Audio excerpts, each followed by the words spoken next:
খেলে এমনিতেই 1 প্লেট ভাত খাওয়া ওঠা যাবে একটু দিয়ে।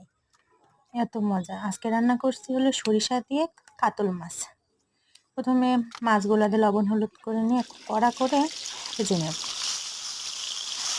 ভাজার পরে আমরা আরেকটাতে করে কিছু ধনেপাতা, কাঁচামরিচ আর হলো সরিষা দিয়ে সুন্দর করে ব্লেন্ড করে নেব।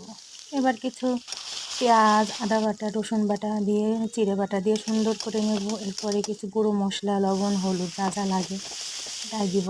এরপর আগে যে ব্লেন্ড করে রাখছিলাম সেটা দেবো এবং সাথে একটু পানি দিয়ে দেবো।